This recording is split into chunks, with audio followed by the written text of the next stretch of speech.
Good evening, ladies and gentlemen of the internet. I'm Spastique, I'm Abster. and this is a dramatic riffing and reading of Spellcards and Keyblades, Chapter 1, Part 2, because this writer really doesn't know when to quit. Indeed.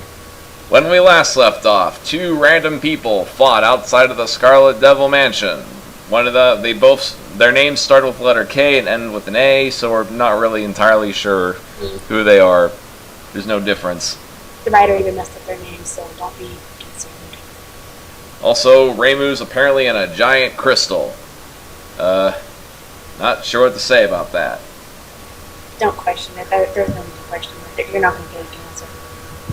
And a Gappy Stew is being a Gappy Stew and donating to the Hackaway Shrine. And Because he's a goody-goody. No, he needs to claim that he's a good guy. yes. Okay. Also, Donald, Mickey, and Goofy have crash landed in Gensokyo. Let that sink in. Donald, Goofy, and Mickey Mouse, all in Gensokyo. How does that make you feel? I do not want to wrap my head around this. Okay, so... Okay. After the crash landing. Meanwhile in Gensokyo at the human village, an unusually peaceful place where humans and human-friendly yokai live. Several battles have broken out in 3 separate points. Over at the west side of the village was Saeed! Kyo, Ail's longtime friend, Luna Rivers, Kyo's partner, and Medicine Melancholy, a sort of adopted yokai daughter of Kyo and Luna, are having a blast while dealing with the tiny black creatures with yellow eyes and antennas. Wait, don't they know if they even touch medicine, they could get seriously ill and or die? Nope, because they're all friends and buddies. Okay, go on. Luna Rivers living... How does this guy come up with these names? Just keep reading. Okay. You'll figure out why. They fight right in front of the 2-story house on a wide dirt road, and the only 2 neighboring houses besides said house are one to the left of said house, after a vacant spot with a lonely tree stump and several tall grass patches, and the other is in front, though separated by width of the road. Okay, that guy's trying to be super descriptive, but I have no idea what this place looks like. We have a Stephen King on crack here. Turn my volume, see if I don't get any feedback. Okay. Kaizo Umeda, who prefers to be called Kyo, who knows why, is a strong and buff young man with costume porn. Short, spiky black hair, intense brown eyes. They give the wrong impression that he might be angry. Where's a what? I'm sorry. Okay. Wears a white muscle shirt with a navy blue one-button shirt on the top. Has a silver zipper under the left breast and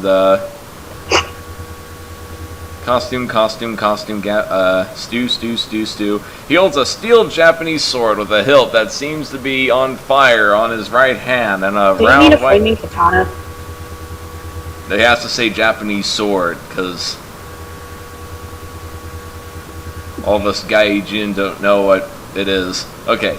And a round white shield with visible wind circling around its edges on the left.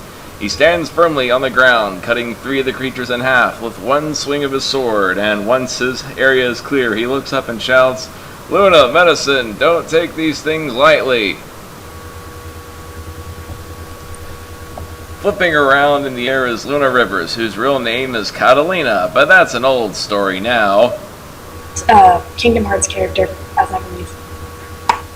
Wait, is she really named Luna Rivers, or is I don't know. I don't know if that's canon or not in the Kingdom Hearts world, but it's just assumed no, it's not apparently according to canon. something tells me Dig Cheese here just wanted to rename the character. I don't know, Catalina seems more like a Luna Rivers to me. Also, I think that Mickey Mouse needs to be a magic rake. Indeed. She has long silver hair with red highlights. She ties into a ponytail with small green ribbon that has a silver wing etched on each end, has a pair of black hair clips on each side of her hair, bright silver eyes, and a star-shaped birthmark on her right cheek. Definitely Kingdom Hearts. She wears a simple blue, more freaking costume torn that reaches down to her knee, light blue dress that reaches down to her knees, a pair of tight and stretchy white pants underneath the dress, has a loose brown belt. Oh, has a loose brown belt, L-O-S-E. Not loose, L-O-O-S-E, but a loose brown belt with two sheaths for her swords. Wears a pair of red Gaeta sandals. Wears a pair of red Gaeta sandals Aya, the Tengu, gifted her some time ago. I'm processing that right now. Moving on, and holds on to a pair of blades with yellow hilts that fire multicolored kunai knife bullets when the hidden trigger is squeezed. I can't help but feel like Aya gave those to her with that little "I'm gonna rape you later" look.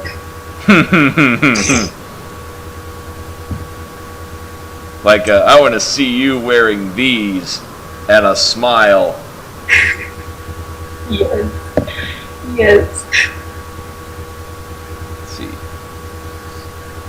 As she flips around in the air and did a backflip and landed, Kyo is left dumbstruck at the sight of his woman kicking ass with such style.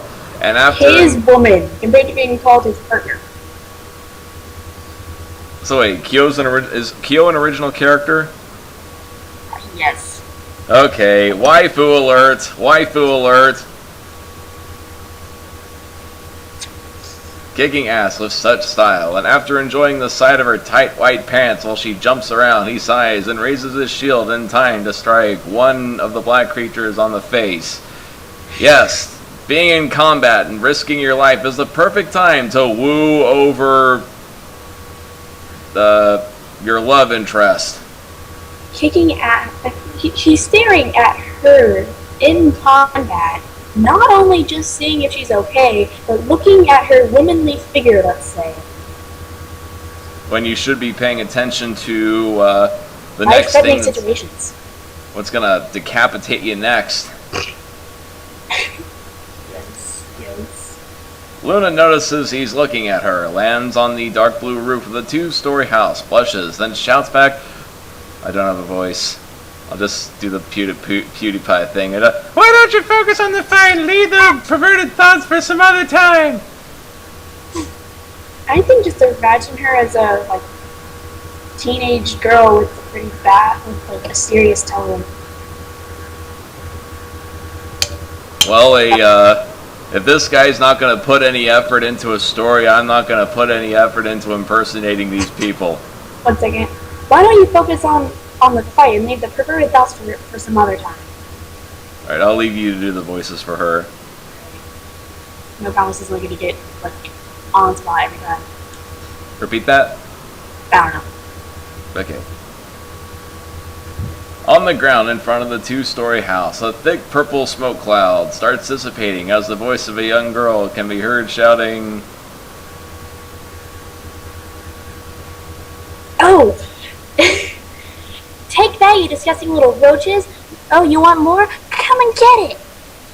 From the roof, Luna shouts, Medicine! Don't get cocky now! Yes, Medicine Melancholy is a very, very hyperactive girl, known for her hyperactivity and being so hot-blooded. And apparently she's not poisonous. In the center of the poisonous cloud is a little girl with short blonde hair. It looks like Medicine! Lying beside Medicine is Susan, a small doll that wears a similar outfit to Medicine has, except for the fact that the colors are inverted, and Susan has a pair of crystal wings growing from her back.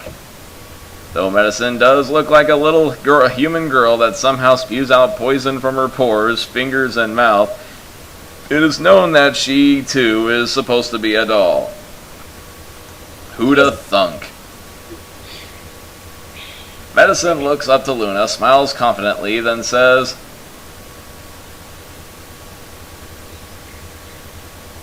There's only 50 of them. This is cake.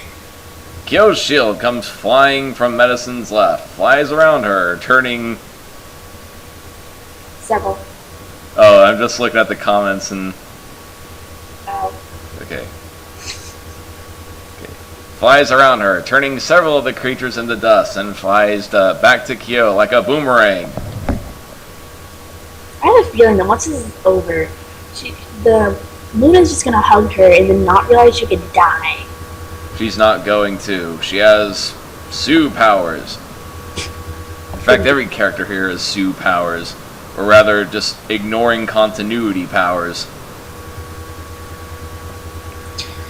Annoyed. Spider knows nothing about Toho. Enough so. Annoyed, Medicine shouts, "Hey, stop taking away my fun time!" then spews thick poison clouds from her mouth that turns each of the creatures around into blobs that simply fizzle and vanish from sight. On the roof of the house, Luna jumps and flips around, and did a backflip and landed around to avoid the remaining 6 creatures around her.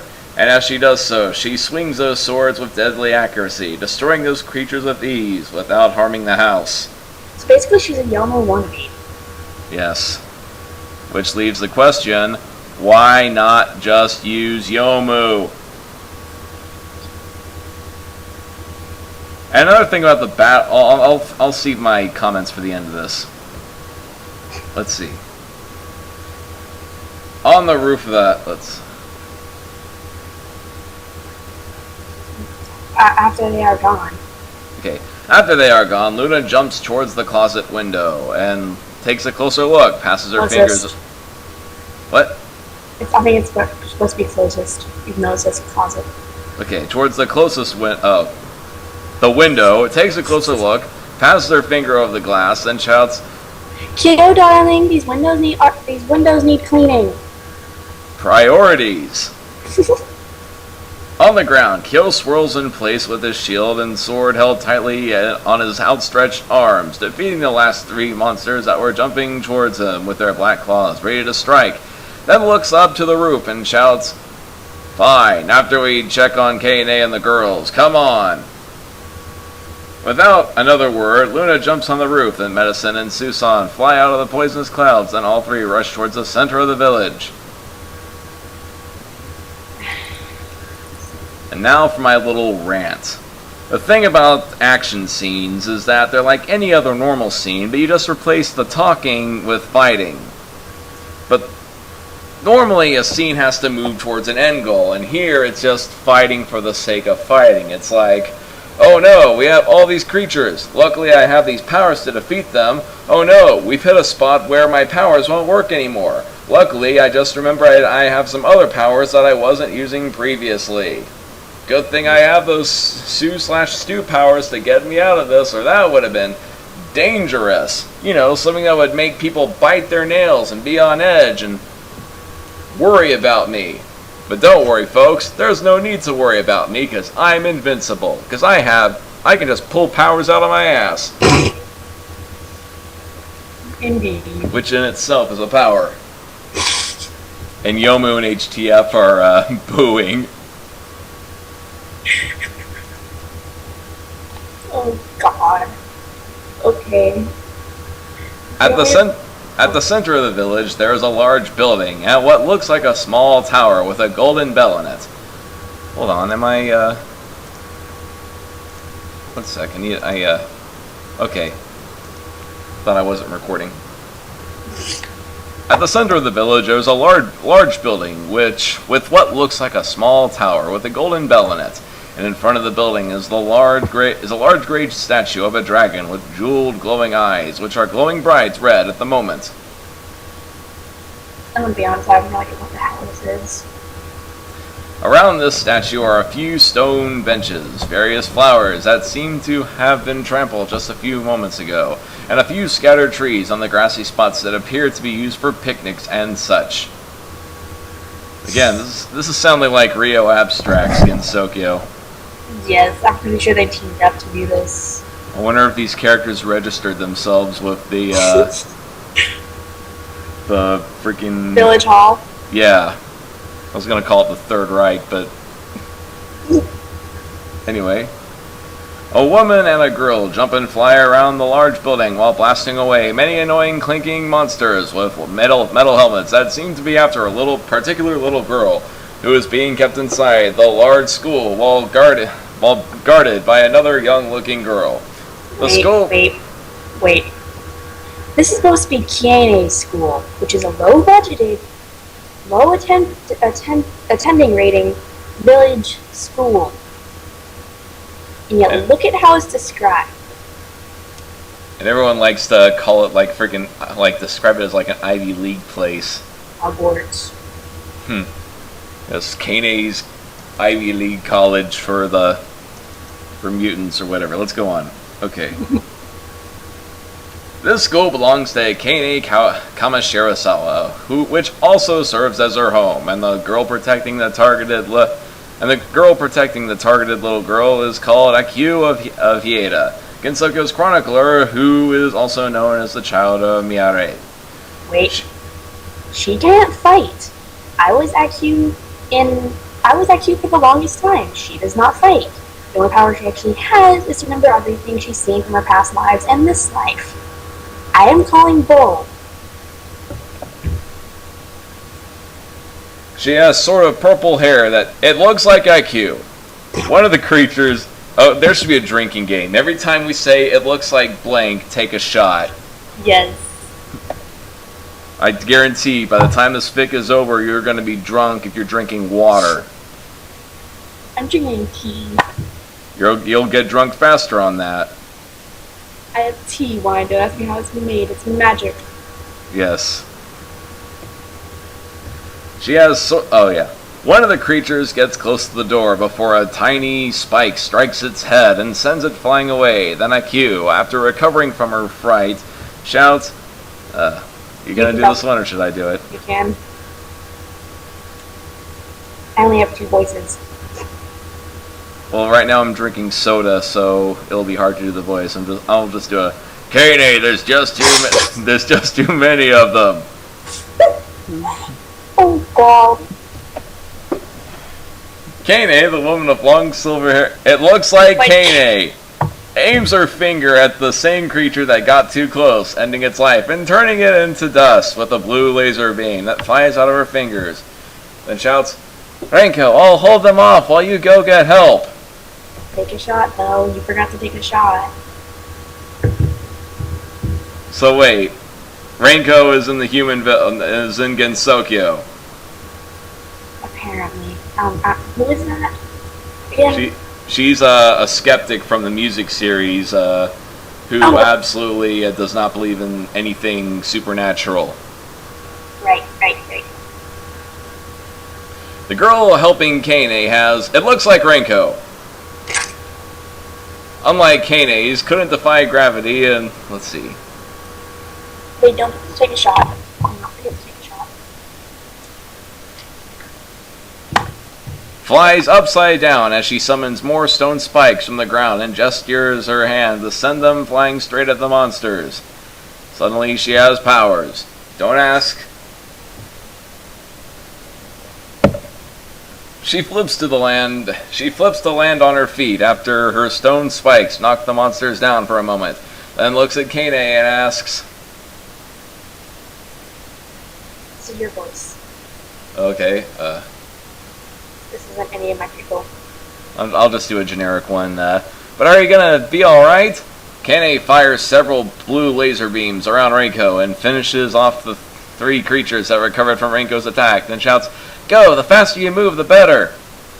Grasping with shock, Renko settles her thoughts and... HTF kid says, No, kill his computer, then throw him in a closet.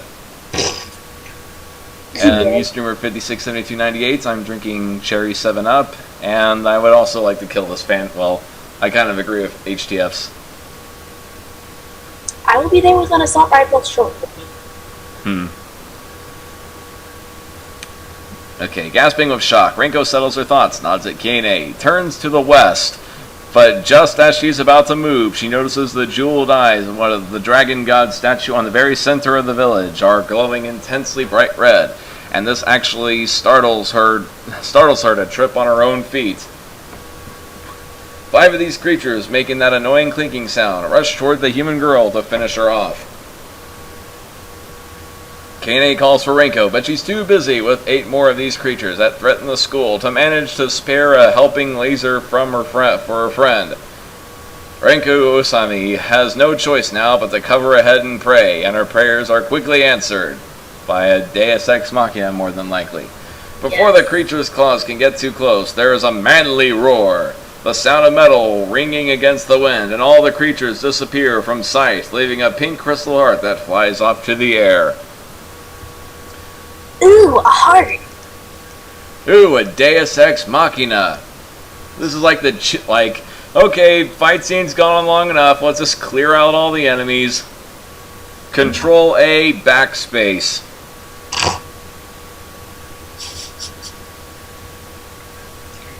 Renko quickly looks up to see Kyo rushing away from her side to aid Kane. Luna runs towards Renko, kneels down, offers a helping hand, and with a smile on her face, she says, Careful, little lady. Showing weakness in the middle of the battle will cost you dearly. Renko smiles back at Luna as she accepts the help and says, I'll be more careful next time. This cool moment for Luna is immediately shattered when Medicine comes in from behind, jumps on Luna's head. She should be dead! In real life, would obliterate her, then springs up towards the battle while shouting, Move it, slowpokes, there's a battle to be won. Annoy, well, they kind of already won it. All the enemies are kind of dead, it looks like. Annoyed, Luna grumbles with her grinding teeth, so Renko simply helps herself up, chuckles nervously, then says, I think this is Renko. No, this Huh? is Renko. This is Renko. Oh. Okay. We should help out. Their help won't be needed, obviously. Kane and Kyo both take these armored creatures with 2 blows each, and with Medicine poisoning the remaining 20 or so of these creatures, they are taking out 2 per head each. And before long, Medicine punches the last of these monsters between the yellow eyes and knocks it to the ground, turning it into dust after it hits the bit of grass. Whoa, woo, excitement. Oh my god. This shit was literally scared out of me. After sighing with relief from the inside of the skull, a Q exclaims, who's doing a Q? Oh yeah. Thank you, Q. Kane, Amy is safe. From behind a Q. Never mind. Go. Huh? I'll do this Amy Child, Luna and Medicine. Okay.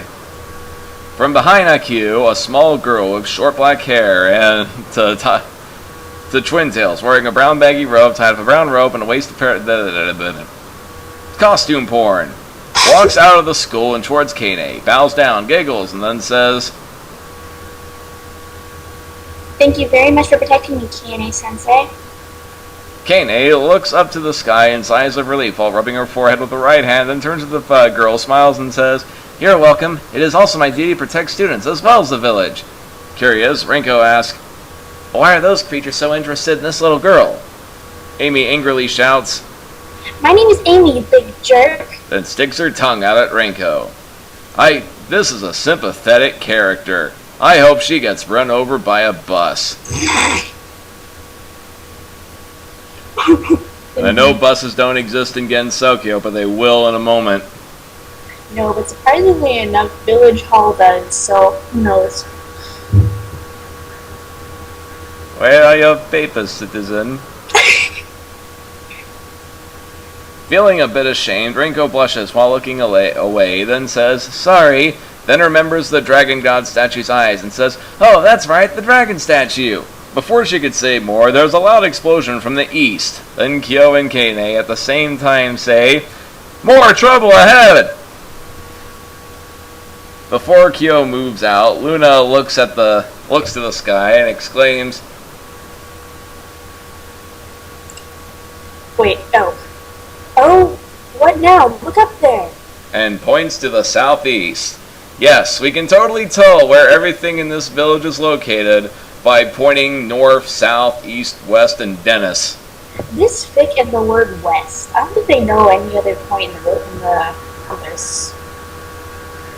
West and east is kind of law. The three figures of Donald, Goofy, and Mickey can be seen falling straight towards a spot on the eastern side of the village where explosions are coming from, and a red sparkle can be seen flying from beside them and heading towards Yokai Mountain. Tinkerbell? Repeat that? Tinkerbell? I don't know. But wait, where's Yokai Mountain? They didn't say... Oh wait, the eastern side of the village. Okay, now I know exactly where they are. Over at the eastern gate of the village, where there are plenty of houses sitting beside each other in between a large dirt road, adorned by a few bushes on the ground and flooded panels of windows, a woman and a girl fight with the two types of now somewhat familiar antenna and helmet monsters, but accompany those as another type of monster. That's like roughly... Don't forget to breathe. That's 30 words, and this fuckwagon is asking me to read all them with no periods.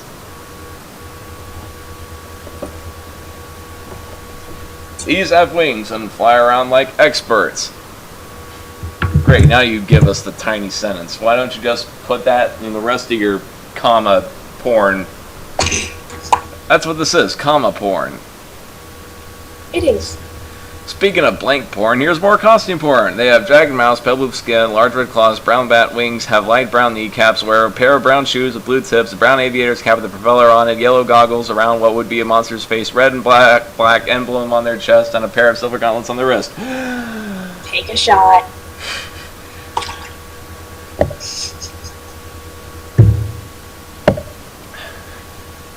I'm breathing, Mini Witch. The ones fighting these creatures are Maribel, Han, and Mima, and even with Mima's help, they are being overwhelmed by the numbers of the monsters surrounding them. Okay, I am convinced. I'm going to read that back to you. The ones fighting these creatures are a college student and a really, really powerful ghost, and they're being overwhelmed. This is a troll fic. This has to be a troll fic. I think the person more just like looks up the name of the characters on the wiki, looked at the pictures like, ooh, that person looks cool. And probably assumes that they're all characters or something. I can't wait until like the 5 magic crystals from Story of an Eastern Wonderland pop up and like they all act like friggin' stereotypes out of a sitcom. Y'all are yelling at me in Skype about making dirty jokes. It's not gonna change. Repeat that? Never mind. Alright, continue. Okay. There are at least a total of 50 of these creatures, and although they are quickly dealing with them, these creatures just keep popping out of nowhere and add more to their numbers. Plus, these flying monsters are no easy targets to deal with. Okay, but they'll have Don Maku. Well, they would, but that would be too easy. They have to prolong this fight scene for as long as possible. Also, place your bets now. What kind of Deus Ex Machina is going to get rid of these guys? Random characters coming out of nowhere. An attack that instantly wipes them all at once. Correction, they're coming out of this guy's ass. Like everything else in the story. Mima, the supposedly evil spirit, has long green hair, green eyes, and wears a pointy blue... It looks like Mima! Take a shot. Take a shot.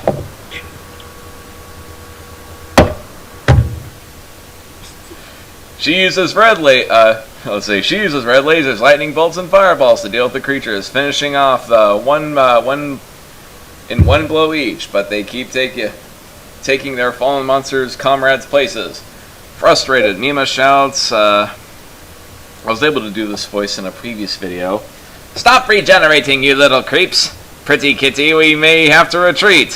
While hovering just above the middle of the dirt path with their staff held sideways. Maribel, it looks like Maribel. Take a shot. We're supposed to know who this is, we're just going to assume that it's this one person. One more time? I said, and we're supposed to know who this is off the back of our heads, because neither of us know much about Kingdom Hearts. It's just, I don't know. I don't know anymore. My brain hurts.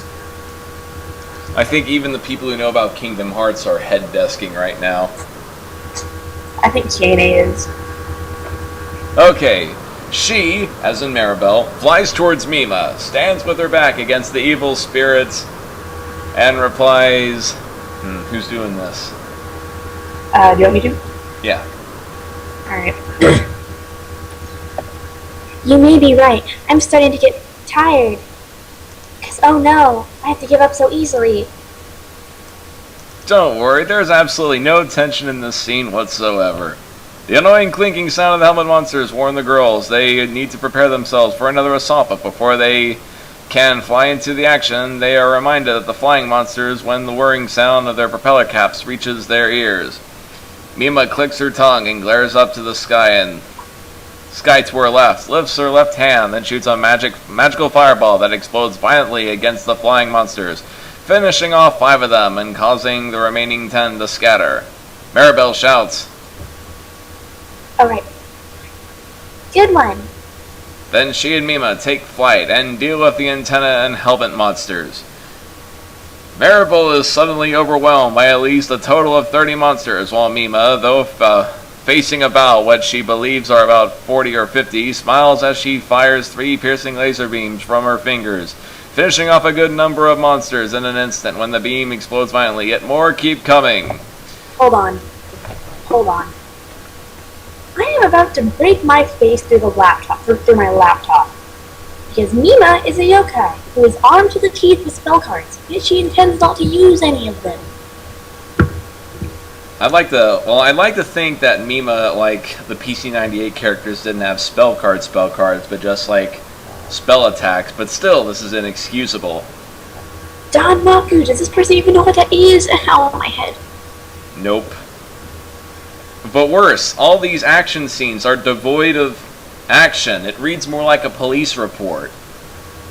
Yes. Then at 3:57 p.m., Mima fired lasers from her fingertips. And more of the little creatures that making the annoying clinking sounds attack them. Blankety blankety blank.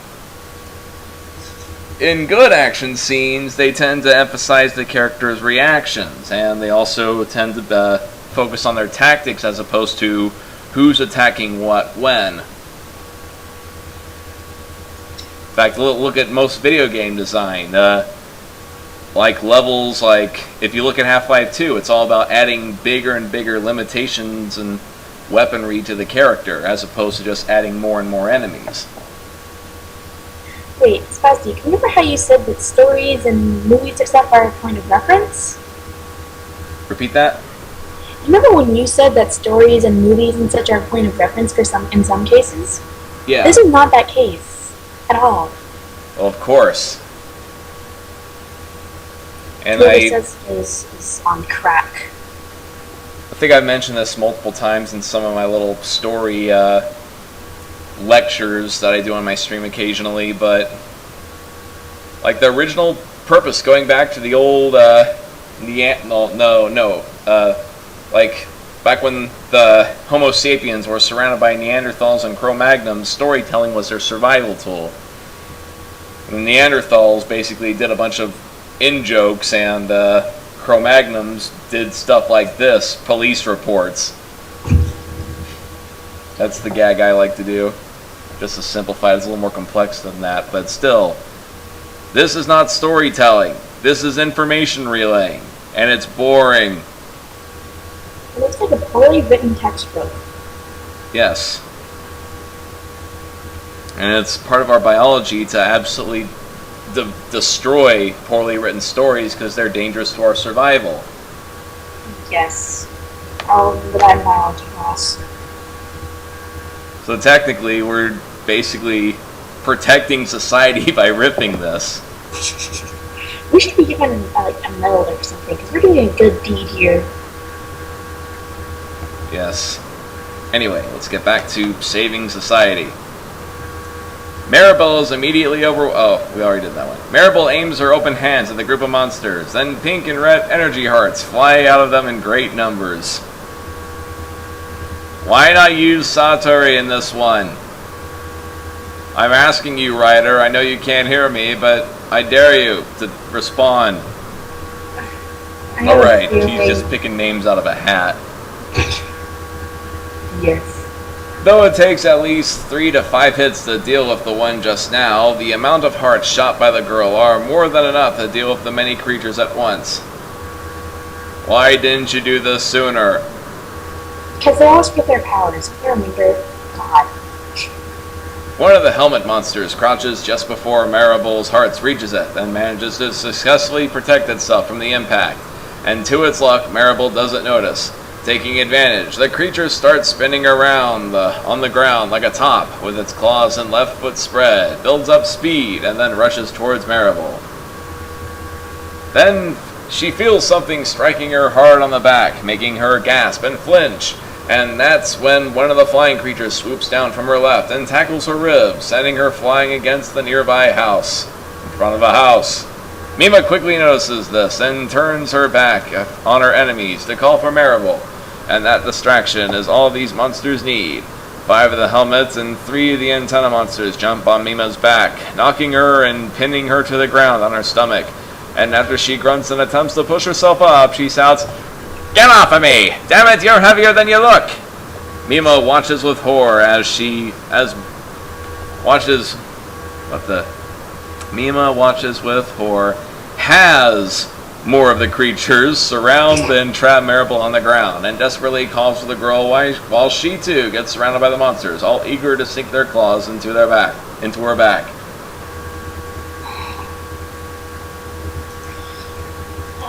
Shoot me now.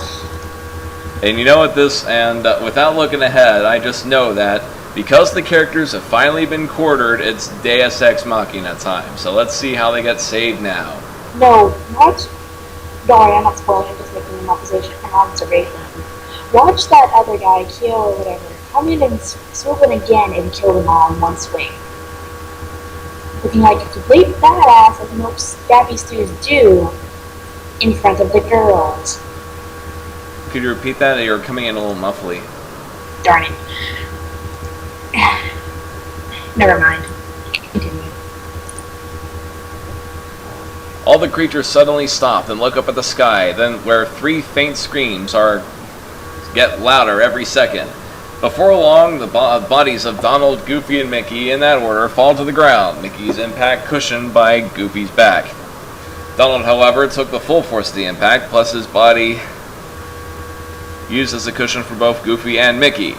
The king, being first to recover, looks around and exclaims, "Heartless!" I'll just do this generically. "Heartless!"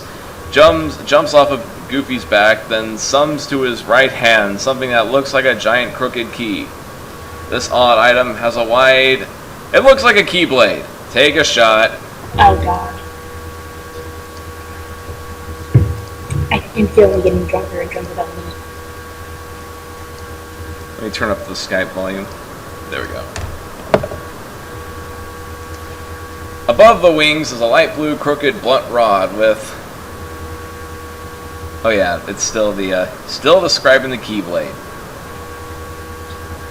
Mickey jumps towards Maribel and starts spinning around in the air while holding tightly to his weapon and generating a strange bright glow around himself that forces the monsters to run away, saving Maribel. Oh, what excitement. And it's Mickey Mouse. Remember that, people. He's making Mickey Mouse boring. How is that possible? This is ruining my image of Mickey Mouse. No. I'm gonna die now because it's ruined Mickey Mouse for me forever. My child has been ruined. This author must die. The second his feet touch the ground again, Mickey jumps again, this time headed towards Mima, then twirls around in the air again, generating this glow, and once close enough, the creatures scatter away from the evil spirit. But not before Mickey manages to strike one of the helmet monsters with his weapons. Everyone's going kill in the chat room.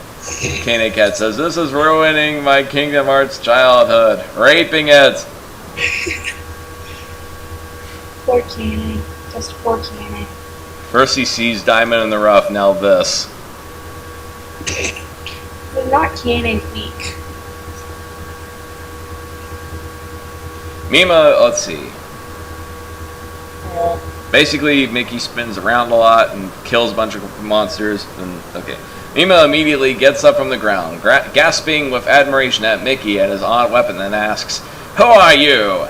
From behind her, Donald squawks, "No time for that. We need to get rid of these heartless things."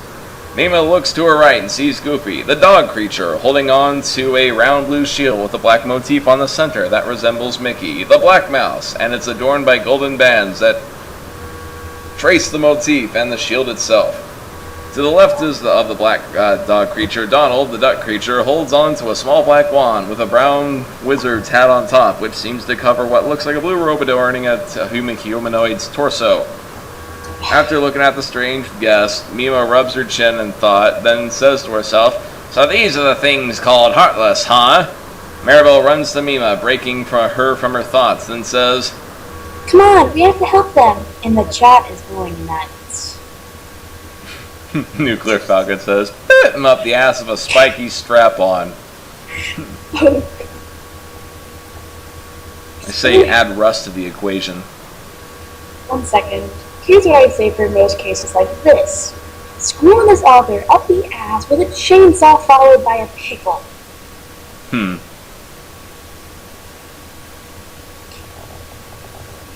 Maribel runs past Mima and heads up to join Goofy, while Mima simply smiles and says to herself, "This is gonna be an interesting day," then flies towards Donald. Hold on, I need to drink a Gatorade and take a cold shower if I could.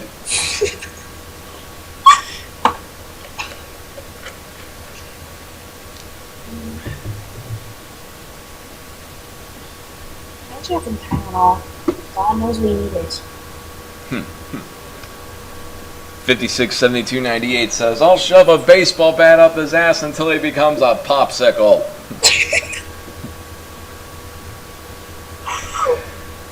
Trino84 says, "I need to drink brain bleach."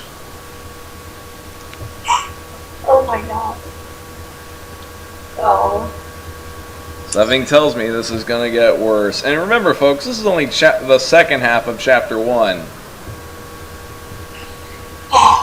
My guess is by the end of it, a bunch of Heartless run a train on Reimu.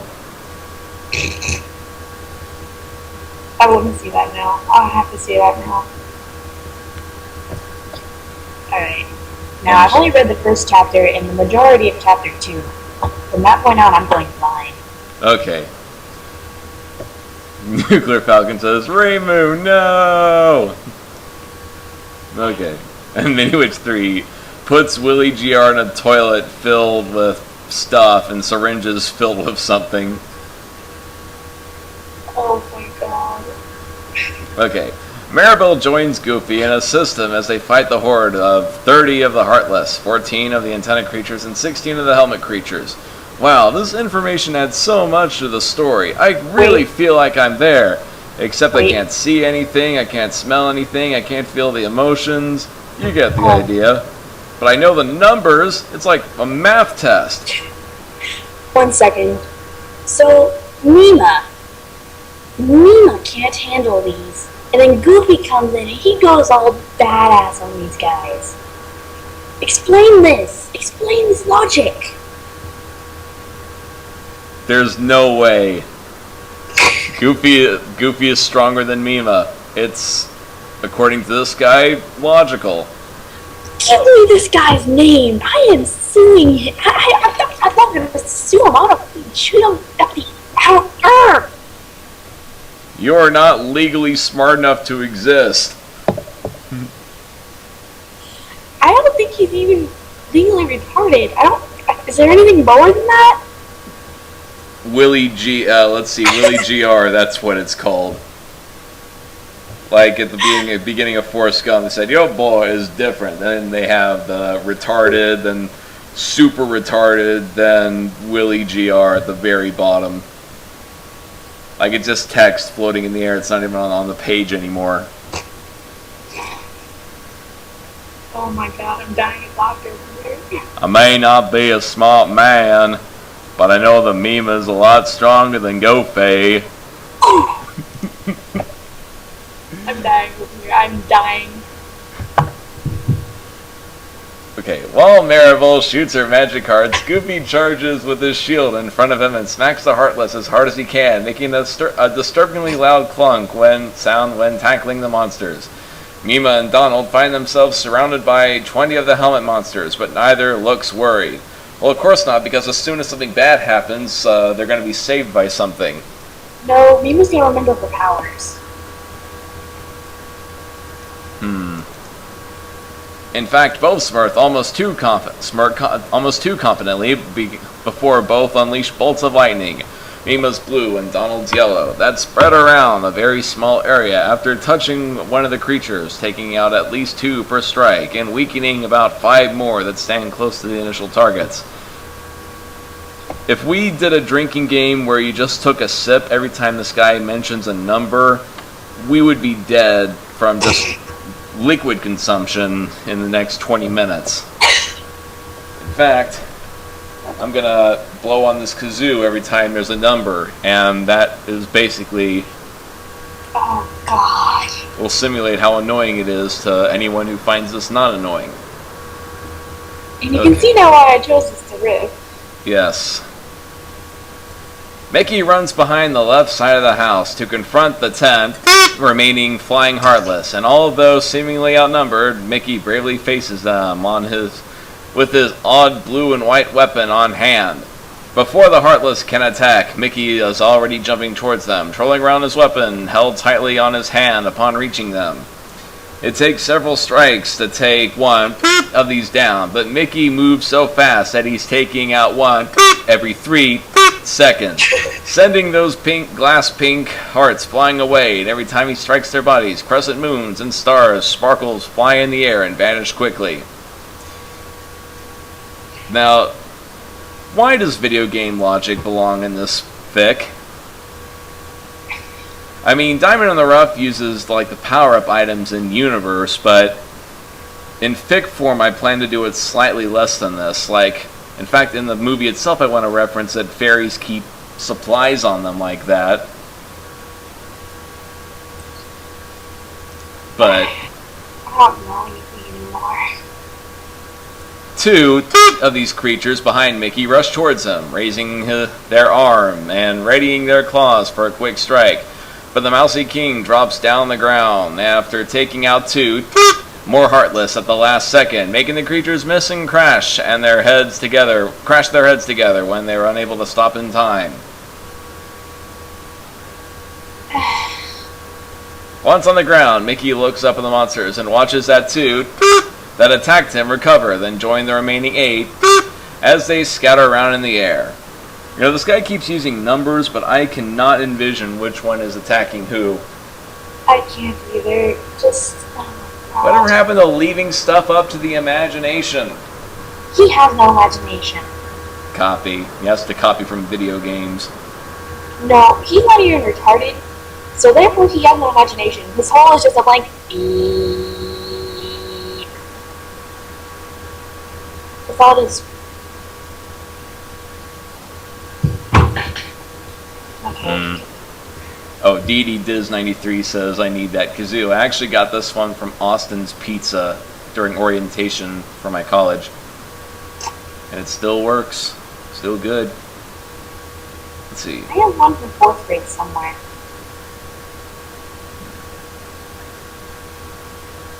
He raises his weapon and points it at the Heartless, frowns as he focuses, but the only thing that happens is a white puff flies out of the tip of his weapon, making him look at confusion and wonder.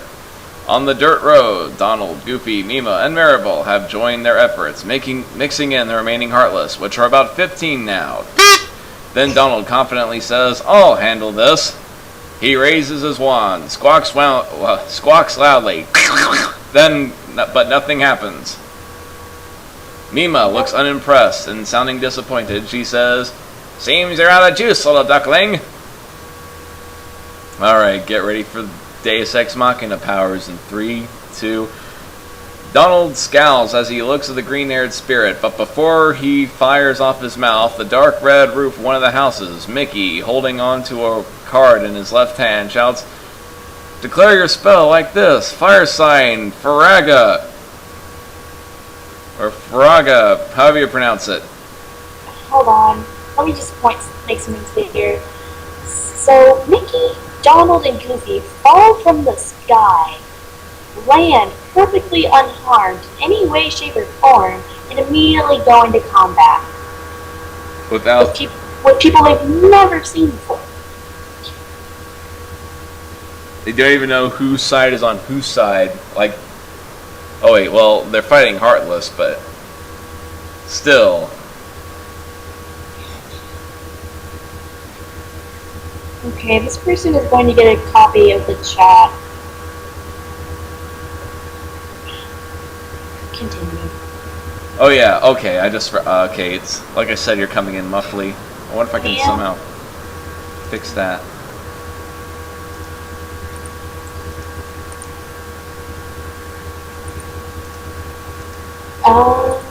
How's that? My guess is, it's coming on slightly better, but basically I bet Willie GR is going to say, Mickey had a guide of Gensokia that told him how to make spell cards. I didn't want to mention that because that would be a waste of time. I wanted to save everything for the action sequences because it's balls-pounding action. Alright, how's my mic now?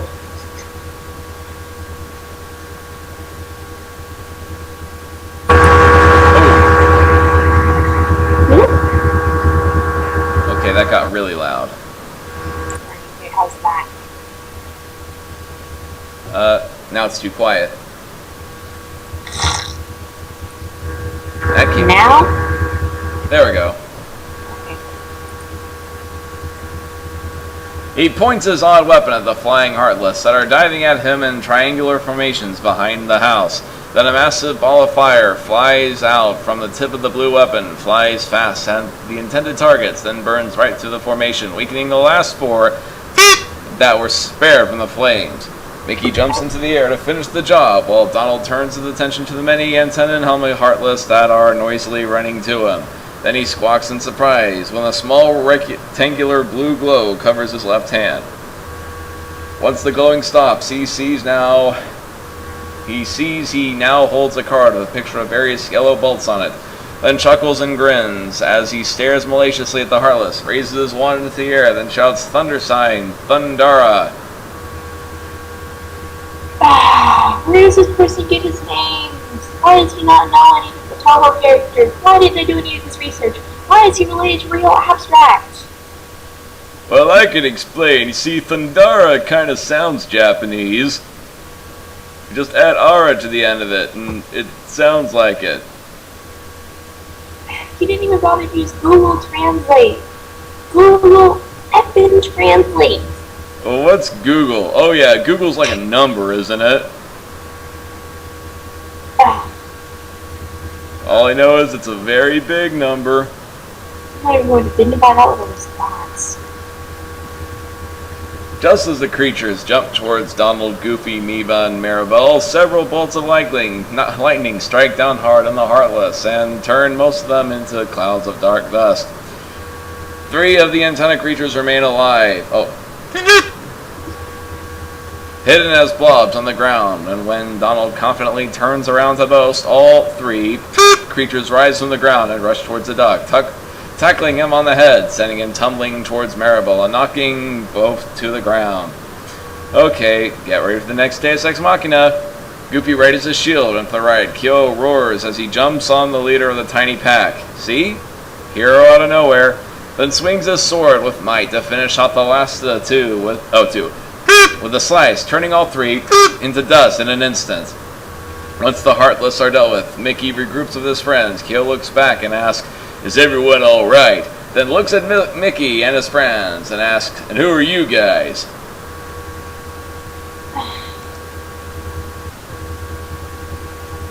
Alright, I have a little fan in my hand right now. In 1 second. Ow. Cherno84 asks, do Heartless always turn into dust? Is this a Kingdom Hearts thing? Yes. Okay.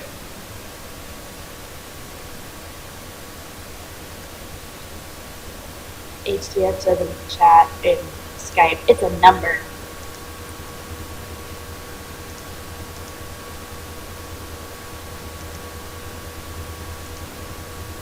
Okay. Working up the nerve to go on. We're at the 54-minute mark. And we're barely like halfway, we're a quarter of the way through of the fic. We're 3/4 done. Yes.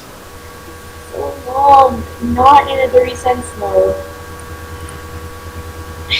After settling down, still near the eastern gates, Kyo, Mima, and Maribel approach Mickey, Donald, and Goofy, but before any questions can be asked, from behind the houses to the right, a girl excitedly shouts, Wait! I want to kick some more black butt things. Black thing butts. Black thing butts. Medicine flies over the house, with Susan following after her, hurriedly lands between Kyo and the visitors, poisoning them both, then frantically looks around while saying, Alright, time to get some medicine down those creeps. No, Ryder, just no. She's not. Because her name is Medicine, doesn't help you. When the hell did Medicine become like the bot from that town in Borderlands? When this person, I don't know, my brain has exploded. After noticing there are no more monsters, she calms herself down, scratches the side of her head, and looks up at Susan, who flies over her right shoulder, and then asks, Hey, why are the monsters gone? Kyo punches the yokai's head as he angrily asks, Maddie, what the hell are you doing here? Oh, I don't know, I was just following you, like we were supposed to. What the hell are any of these people doing here? Ask the writer. Well, you see, I thought Medicine was a cool name, and that's why I included her. And I wanted her to be a badass. And also, that's a way to greet people. Just punch them in the face and ask what the hell you're doing there. Okay. Crouching on the ground and rubbing her head while tears dangling under her eyes, Medicine looks up at Kyo with her left eye and a pout and cries, You big bully! Luna sent me over here while I tried showing Amy how poison works. I wasn't going to poison her that much, and she gets upset and sends me here like that. Then you come in and punch me, idiot! Kyo face palms along with the rest of the audience, points with his hand at Mickey and his friends as though presenting them, and then says, Settle down then. Our friends here are about to explain a few things to us, even though I just met them and I don't know if they're entirely friends. Mickey... Okay. Got something stuck in. There's a chunk of plastic. Let's see. Mickey chuckles nervously, but quickly settles down and says, As I was saying, my name is Mickey, and these are Donald and Goofy, my loyal friends. Kyo, Medicine, Mima, and Maribel bow respectfully. Then Maribel asks, Mickey, Donald, Goofy, can you tell us about those creatures? Kyo quickly adds, We have all sorts of magicians, yokai, and nutheads here in Gensokyo, but these things... Again, why are you surprised in a fantasy land that these things are attacking? When you live in Gensokyo for long enough, nothing surprises you anymore. Doesn't he have yokai friends? Yes, he's a friend of all creatures, but still. I'm so confused. Maribel quickly adds, I saw one of them. I saw one of them doing something to that woman that lived in the house behind you. Then something shiny came out of her chest, and she suddenly turned into one of those things with antennas. Donald squawks to what sounds like an awe, while Goofy gasps and sounding a bit frightened. He says, Those heartless fellows sound like trouble.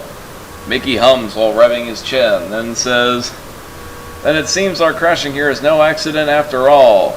And they're not in trouble at all after they just attacked you multiple times. And even if bad things happen, the writer instantly wrote them out. Yes. It's like that scene from Monty Python and the Holy Grail with but then suddenly the animator died of a heart attack, ending this scene. Except this is done for seriousness. Oh my god. Recovering his cheerful self, Goofy replies, "Look, of course not, Your Majesty." But Donald jumps on Goofy to cover his mouth, then whispers, "Goofy, remember that we are visitors here." Goofy gasps and whispers back, "Sorry there, it won't happen again." Mickey clears his throat and says, "Those things with antennas are called shadows, and they belong to what appears to be a wide variety of creatures called the Heartless." Kyo, Medicine Marable, Donald, and Goofy seem confused, but Mima looks interested and seems to be thinking about something while pinching her chin. This whole entire section here is just exposition. I have been most of this story. I have a funny face I wish I could show you about the pinching your chin thing, thinking. It's again another, I think I'm gonna rape these little devils.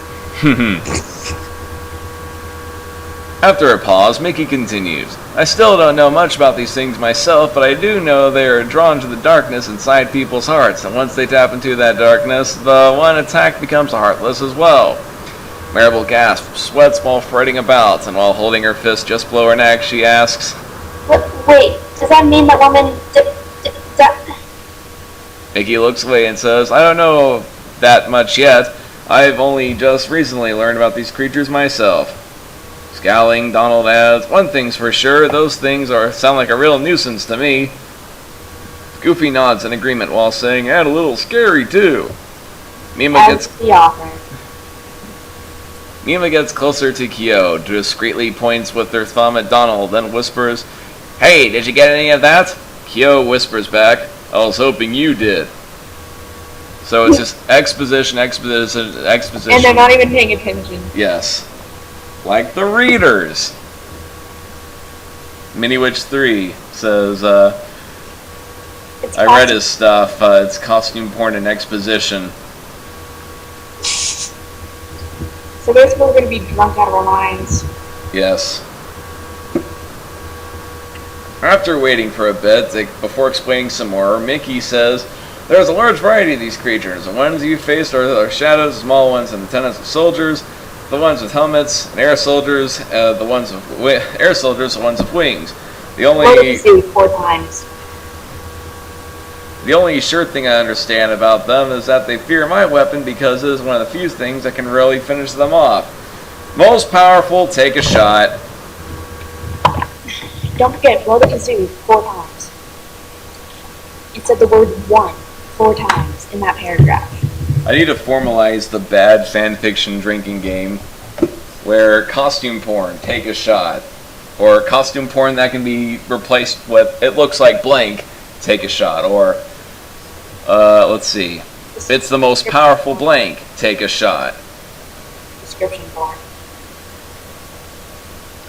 Fight scene gets solved by a Deus Ex Machina as soon as the characters are in trouble, take a shot.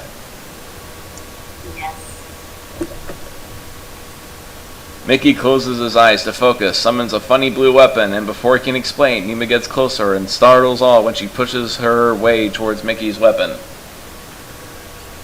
Annoyed by Mima, Kyo asks, "Oi, Mima, what gives, mate?" I think this guy's Jewish. Just Jewish. I can't do a Yiddish voice. Anyway. Yiddish? Did he say you think the guy's Jewish or something like that? Oi, Mima, what gives? Or sort of. I haven't watched Grand Fine in forever. Whatever the hell it is. Well, I think of the Weeble and Bob skit with the science at the very end. We have discovered that this is science, and there's an atom with a derby, and he goes, "Oh, hey mate, want to buy a box?" And you? Mima gasps and straightens herself up with a loud poof. Straightens herself up with a loud poof. Her ghostly bottom becomes a pair of legs hidden under her long robe and says, "Oh my, how rude of me. Mickey, Donald, Goofy, I am Mima, magician extraordinaire, and those are Kyo, Medicine, and Maribel. Now I need to know, is that really her eyes sparkle as she continues, a Keyblade? Because I obviously know what a Keyblade is. Wait. Mima. Legs. Actually, Deity Diz 93, she does sprout legs and, I think highly responsive to prayers. But still, she doesn't know what a Keyblade is. Like, Keyblades and Mimas do not mix. It's like Mima and Keyblades go together like sharks and skydiving. Like peanut butter and Mercury. The planet Mercury. Oh god.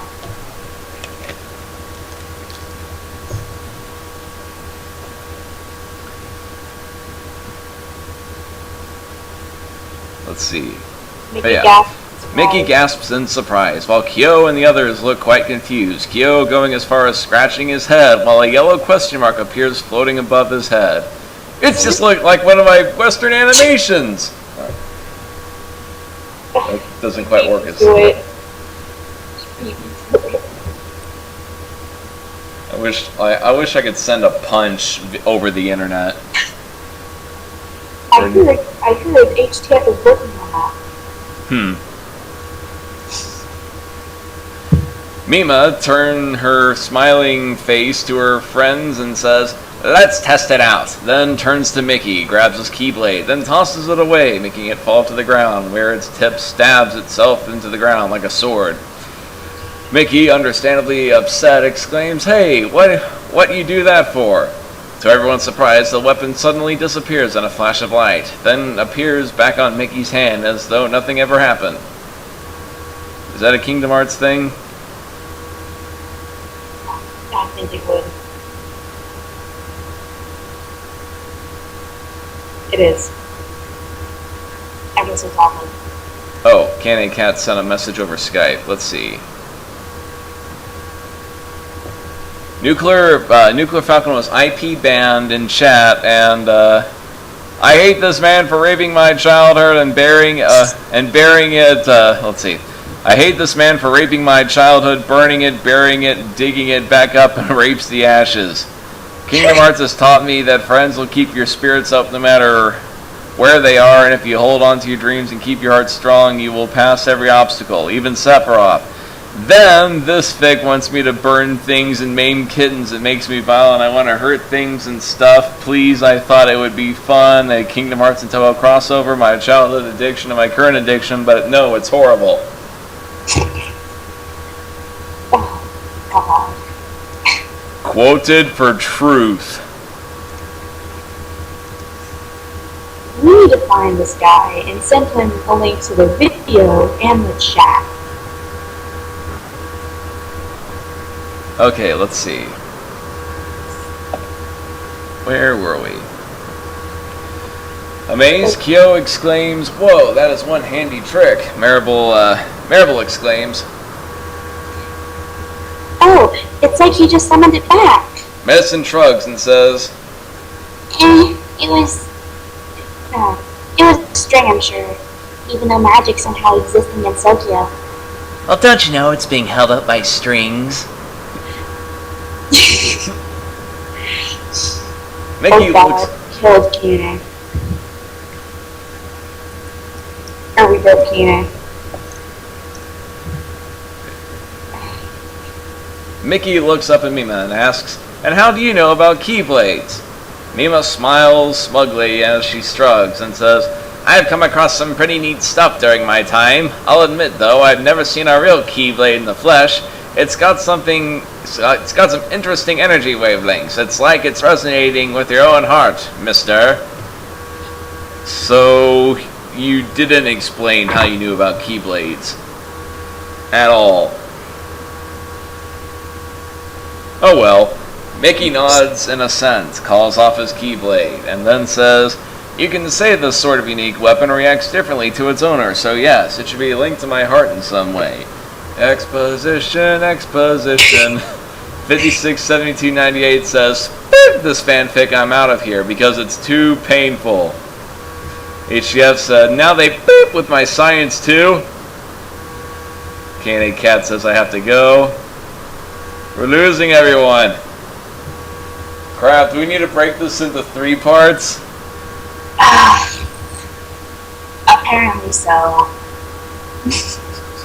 Alright, we've approached the hour 10-minute mark. I don't know if that hard drive's gonna be able to post all this. Yes. We can't even get through a fucking chapter! We'll do it eventually. Somehow. This has been Spastique. And Abster. Signing off for the recording, but hopefully we'll read a good fanfic to wash the taste out of your mouth. Oh, trust me, they will only get worse with our current population of this world. Anyway, good night. Adios.